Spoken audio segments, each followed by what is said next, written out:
সব দায় কি আওয়ামী লীগের? হ্যাঁ, সব দায় আওয়ামী লীগের, কারণ যারা ক্ষমতায় আছে তাদের প্রথম দায়, তারপর অন্যদের প্রশ্ন আসবে। তবে ক্ষমতায় আমরা এখন আছি, আসেন যখন এখন দায় আপনার 23 বছর কথা বলো আপনার লাভ নাই। এটা কোনো কথা এখন তো আপনি 10 বছর 15 বছর ক্ষমতায় আছেন, ওইটা এই দায়গুলো আপনার এখন আমরা তো এই দায় মিটাইছি 15 বছরে। 15 বছর আমরা ক্ষমতায় থেকে $570 মাথাপিছু ইনকাম আজকে $29,800 গেছে। আপনি আমার উপজেলা পরিষদ কার্যকর করেন না কেন সেটা বলেন। তা আমি তো অনেকগুলো অ্যাচিভমেন্ট আছে, আপনি আমার তাই সব অ্যাচিভমেন্ট আপনার আছে, উপজেলা পরিষদে আসেন। আরে বাবা, আমি বললাম কি আপনি উপজেলা নির্বাচন যারা বন্ধ করেছে তাই নাই। নির্বাচনের প্রশ্ন না, খালি নির্বাচন হলে উপজেলা হয়ে গেল। উপজেলা নির্বাচন যারা বন্ধ করে দিয়েছে ওদের কোনো দায় নাই, কিন্তু এখন করতে হলে পরে আমরা দায় নাই, ওরা তো নাই এখন মাঠে।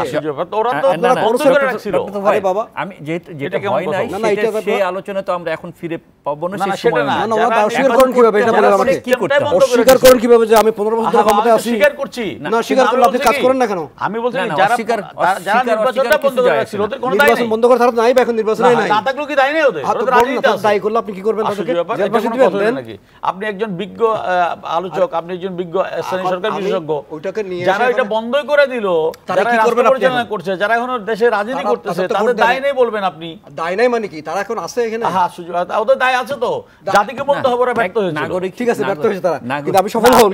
আপনি সফল হন, এটা ঠিক করবেন। আপনি লজিক্যালি বলবেন তো দায় থাকে। যাই হোক, এগুলো বড় কথা লাভ আছে যে মাঠে নাই তারা আপনি নাগরিক খবর থেকে উঠে এনে তারা দায়ী করবে। আমরা এখন যদি নতুন করে বলি যে উপজেলাকে যদি আগের মতো কার্যকর এটা তো করতে চাই, ধারাবাহিক একটা বিষয়।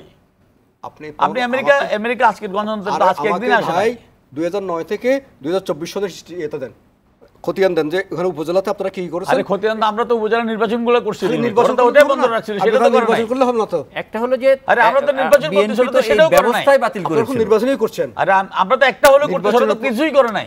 ওটা নিয়ে বলবেন না আপনি? ব্যবস্থাটা ছিল না, ব্যবস্থাটাই বাতিল করে দিয়েছে। এটা বলবেন না ভাই, আপনি? ব্যবস্থা বাতিল করে দিয়েছে এই জন্য তারা সাফারও করেছে। জি, করছে আরো পুনর্বহাল হয়েছে, এটা তো তারপর পুনর্বহাল হয়েছে, এটাকে আপনি বলতে এটাকে লজ্জা পাওয়ার কি আছে? এটা পাচ্ছেন তো আপনি বছর ওরা মরে গেছে, ওরা ওদের মাটি আমি কবর হাঁটনি ওরা করে নাই, ওদেরকে আমি এনে এখন কি শাস্তি দেব? আরে বাবা, শাস্তি দেওয়ার কথা কিন্তু বলছেন না আপনি তো। এখন 15 বছর ধরে আছেন, আপনি কি আওয়ামী লীগের শাস্তি দিতে পারবেন? পারবেন না তো। আমি বলছি আপনি কি শাস্তি দিতে পারবেন না। আপনি আর্গু করতে পারবেন, সমালোচনা করতে পারবেন, প্রশংসা করতে পারবেন, সেটা করবেন। সেটা না, আপনার যে এখন ক্ষমতায় আছেন, আপনার আরে বাবা, আমরা ক্ষমতায় থেকে তো আপনাদের নির্বাচন ব্যবস্থা রাখছি। আরে বাবা, নির্বাচন খালি আপনি নির্বাচন ছাড়া আর কোন কি একটা তো করছি আমরা, নির্বাচন ছাড়া কিছু দেখবেন না। আমি আপনাকে আমি তো এটাও করছি, আমি বলছি আপনি তো মানুষটাকে বাঁচায় রাখছি, আপনি তো মারিয়ে ফেলছেন। আমি আপনাকে একটা তালিকা দিছি এখানে উপজেলাতে আমি বলছি কি, আমি তালিকাটা পড়বো আপনার। আমি বলছি কি, অনেক ধন্যবাদ। আমরা তো মানুষটাকে বাঁচিয়ে রাখছি, ওরা তো মেরে ফেলছে।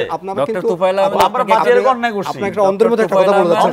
তাহলে বিএনপির দোষ দিলে আমরা সব কিছু হয়ে যাবে। না, সেটা আমি তো সেটা বলছি। যে মাঠে তারা আমি ধরে রাখি করব। আমি বাঁচিয়ে রেখেছি, এটা আমার অপরাধ। মেরে ফেললাম না কেন?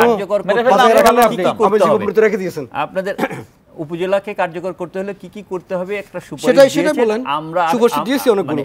আমরাও আশা করবো যে আপনি এটা দলীয় ফর্মে তুলবেন এবং কার্যকর। অনেক আওয়ামী লীগের অনেক অবদান রয়েছে, সেটা কিন্তু অস্বীকার করছে না। এটাকে কার্যকর করার জন্য যে নেওয়ার দরকার সেইটা আওয়ামী লীগ নেবে, সেই প্রত্যাশাটা আমরা হয়তো যেভাবে অ্যাক্টিভেট করার কথা সেটা হচ্ছে না, কিন্তু আমরা কার্যকর করে রেখেছি। আপনাকেও ধন্যবাদ আমাদের সঙ্গে সময় দেওয়ার জন্য। আমাদের একেবারে হাতে সময় নাই, আপনাদের কাছ হয়তো আরো শুনতে পারতাম সময় থাকলে। প্রিয় দর্শক, আপনারা যারা এতক্ষণ দেখছিলেন জিরো আওয়ার আজকের আলোচনা, আপনাদেরকে অনেক ধন্যবাদ। আগামীকাল আবার দেখা হবে অন্য কোনো বিষয় নিয়ে, অন্য কোনো অতিথির সঙ্গে। সে পর্যন্ত সবাই ভালো থাকুন। শুভরাত্রি।